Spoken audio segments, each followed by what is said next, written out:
knew it was in the works. There hasn't been an official announcement as far as I know. Right. So for me to say it was a done deal would be inaccurate. I think that's going to happen. Right. So.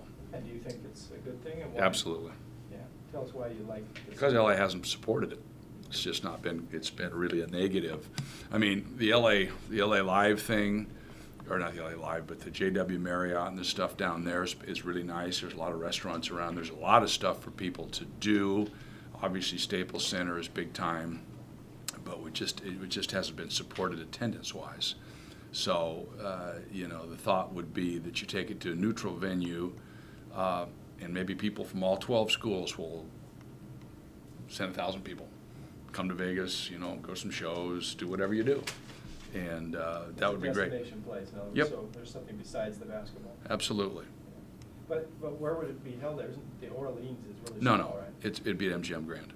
It would be. Yep. Okay. Is that a facility for basketball or something that you? 12,000 seats. Yeah. Yeah, it's the next biggest besides Thomas and Mack, I think. So I'm sure they did their research. I don't know much about it, but I'm sure they did their research, and I'm sure that there's been an agreement. And again, if that's what's going to happen, they'll do some work and make it very nice. Obviously, the MGM Grand's a huge, beautiful hotel with restaurants and shops and great rooms and all that kind of stuff. So it sounds like a good idea in your mind. Yeah, I mean, it's no reason why not. I mean, certainly the WCC's proven to make it a success. You know, the Mountain West has been a success. Now they obviously have a team in it, but sure worth a try. Are you surprised that LA didn't work better than it has? It's going to be, I don't know that people necessarily want to go hang out in LA. I mean, you know, you can hang at the beach. No, I'm not being critical. I'm just saying, you know, that they don't maybe necessarily, if their team's not really, really good and they don't think they have a chance to win it, a lot of people might just say, you know, we'll just pass.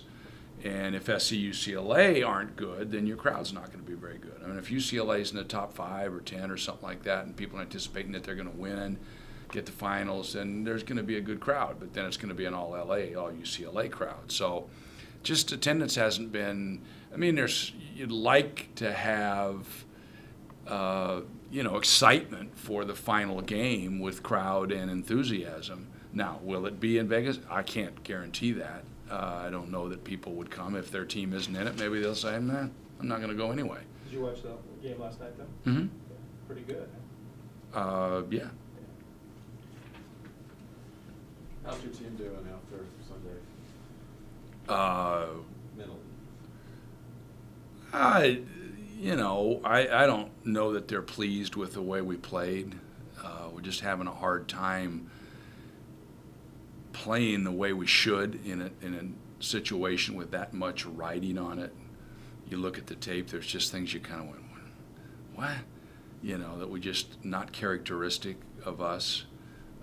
Maybe the fact that our depth has been, you know, an issue that it's catching up to us. I don't know, but didn't look like we were right on top of it. They backed us off a little bit. You know, they were very physical early, and you know, you weren't going to get much for free, and so it could have happened. But you know, we'll see. When you're playing against a team that's that aggressive and physical, what does a team like yours have to do to counter that? Well, you have to be very fundamentally sound. I mean, you're hoping that the officials will balance it out a little bit so that you can run cuts and do what you're supposed to be able to do. They're not going to call very much, but you're hoping that at least they give you a chance. That you're just going to have to be sharper in your cuts. Your screens are going to have to be better, and you're going to have to finish plays, you know, under duress, knowing you're probably going to get hit, and you have to be mentally tough. That's where you guys rushed some layups and some close-in shots. Missed a bunch of layups that you know, made it more difficult, took a little bit of the steam out of us, and then it's harder to play defense when we gave up second shots. We gave 9 offensive rebounds the second half, so there was 9 shots more they got that we had to go back and defend. So a team like Stanford, with as much depth as they have, they can almost afford to get away with fouling, can't they? No question. Yeah. And they started guys that weren't starters, you know, really. I mean, you could say that Bright's been a starter, and you could say that, you know, different people. Houston's been a starter, and so there. Yeah, I mean, I thought that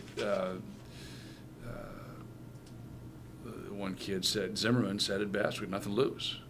You know, I mean, he was going to go out to standing ovation as a senior if he fouled out or not. It made a difference, and they kind of played like that. And how confident are you that you might see them again on?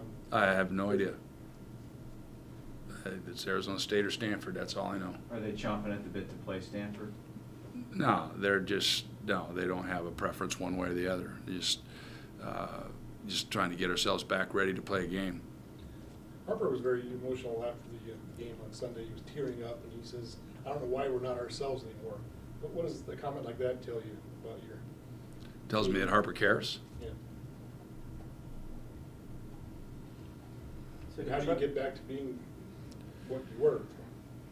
Well, if it were that easy, I mean, I don't know. We've won a lot of games that maybe in some ways we shouldn't have, and we've just scrapped in our way. And you know, for anybody, the ball has to go down. The ball's going to hole. If the ball's not going in, you're going to struggle. I don't care who you are. And you know, you've seen times when teams have just made shots and look like $1 million. And if the ball's not going down for you, it really stretches you and forces some other things to happen. And maybe we're not capable of that. So we've got to shoot the ball a little bit better than we have.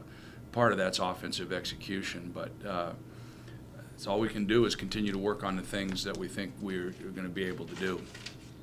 With Jorge, it's not just shooting the ball, though, right? He facilitates so much for you guys. You just need him to relax and sort of be himself again? Or? Well, he got taken out Sunday, which was really too bad. I mean, he got taken out of the game early, and you know, he was ready to go. He would have influenced the game defensively for sure, and probably have been able to do more offensively. But he was taken out, and it really was unfortunate. But again, you know, if you have he and Crab both shooting the ball and Justin getting the basket and so forth, it makes you a better team. Is Jorge's confidence waning at all, or is he fine? Or? You just talk to him. I mean, yeah. you sit there and talk to him. You see him more than I do. You should have asked that question, John. You wanted to know that. So he's fine. You know, I mean, he probably would like to play better, I'm sure. You know, I mean, I know that's in his head a little bit. He knows he hasn't played great lately, and I'm sure he'd like to play well. I mean, is all you can do is play hard for him. If he plays hard, good things are going to happen. And like I say, if you're taken out early like he was, it's pretty hard to get into a rhythm. You mentioned your lack of depth that you dealt with all year. It seemed like it was a big problem on Sunday. Obviously, you got nothing off your bench. And how much do you need those guys to give you something? Well, if fatigue's indeed a problem, I've got to find a way to rest guys. But you know, it was interesting. Tara came up and talked to me before the game, and she said, "Oh, I'm being criticized because we're only playing 7 players." But she said, "I only have 7 players that know how to win." And this is, you know, a team that's 2 in the country. So her point was that some of the other players are clearly good players, but they have specialty things that they do, but they're not, you know, they're not capable of playing in that context. So, you know, I'm going to have to, you know, if it's fatigue and it looked like we were tired on Sunday, then, and you probably burned some nervous energy too, you know, in the whole process of the game. So you're probably a little more tired than even the game would dictate. I'm just going to have to find ways to get guys some rest, and then they're going to know that they're going to get rest so that they can play harder when they're in there. You said before, towards the end of the season, you think it's still wide open as far as the winner of the tournament. You think you can go down 6, 7 deep? Is that still the case? As far as teams that have a chance to? Oh, I don't think there's any question. I mean, I don't. I think that the 3rd, 4th game is going to become a little bit tougher for the team that played the first night, because that's going to be 3rd and 4th night in a row, and that could start to wear on you. I don't know that would bother Stanford with its depth. I don't know that would bother Oregon's got decent depth. Probably some teams that aren't going to be bothered by it, but you know, it could bother some of the teams more than others that have to play that first night. But I think, yeah, I think there's probably 6, 7, 8 teams that have a legitimate chance to go in and win. With your guys' depth, how tough do you think it would be to, you know, be in the championship game, maybe playing your 3rd game in 3 days? It would be tough, because we have to play so hard to begin with. We have to really scrap. You know, it's not easy for us. We don't just overpower people athletically. We have to really play hard on defense. We have to play really scrappy basketball. So it would be a challenge, but we're up for it.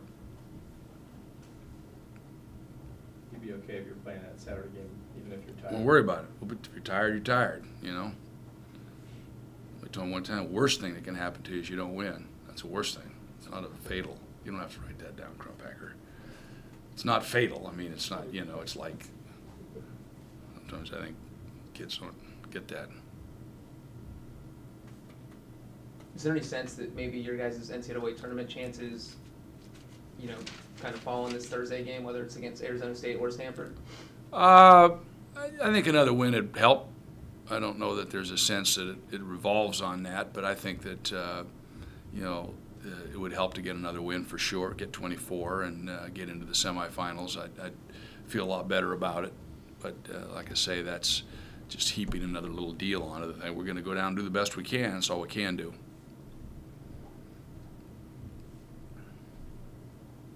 Robert Thurman, can you talk a little bit about him and how much of a sort of surprise he's been for you this year? Well, he's an opportunity. You know, I mean, he had a pretty good summer. Surprised us a little bit in terms of, you know, when Richard was hurt and Harper was hurt, and he played a lot for us in that summer tour, and kind of was surprised us a little bit. And so, you know, when Richard went down and so forth, we just had to go to him. We didn't have a lot of choice. Didn't feel like, and he's been solid. He cares. It's important to him. He's trying to do a good job. He's still not, you know, completely polished, but you know, the one thing he has been able to do is catch drop-offs and finish, and that's been what he's done best of all. Jorge won Player of the Year yesterday, obviously, but you weren't allowed to vote for him. You mind sharing your vote for Conference Player of the Year? Do you think it makes a difference? I'm going to vote for Jorge. How's that? So Why wouldn't they let you vote for your own guy? I don't know. It seems almost a more honest way to do it, right? Because if they tell you you can't vote for your own guy, theoretically, you could vote for some guy who's got no chance to. I mean, you know, it You invites almost. think somebody would do that? Well, not you, clearly, but anybody else might. I mean, doesn't it seem? No, I mean that's been something that we've chuckled about over the year. You know, I think maybe way back when it was Coach of the Year deal, you knew people were voting for guys that didn't have a chance. You know, so that I mean, you did. It was just, I mean, it was the obvious thing to do. And I just tried to stay above the fray. I voted for who I thought was the best guy. You just vote for yourself. No, you're not allowed to vote for yourself. No. But I think that the same thing, I would be surprised if anybody did that.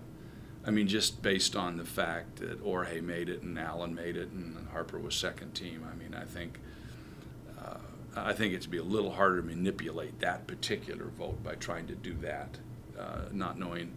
You know, I nominated all 5 guys of my starters for Kravish for freshman, the other 4 for all conference, not having any preference as to who letting them pick from the 4, because I thought any one of the 4 could have been.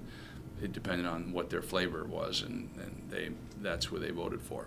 Do you tend to vote for the guys that have played well against you, or do you try to look at the whole body? I try to look at. It's hard sometimes when a guy has a great game against you to, you know, to look at it realistically and say, yeah, but, you know, you try to vote for guys that are seniors, perhaps, that have stuck around and had solid careers, and you try to vote for people that you feel like have been consistently good and been consistently doing the right things. It was a little bit difficult this year. I mean, there wasn't clear cut. I mean, you know, Lazarick Jones, you know,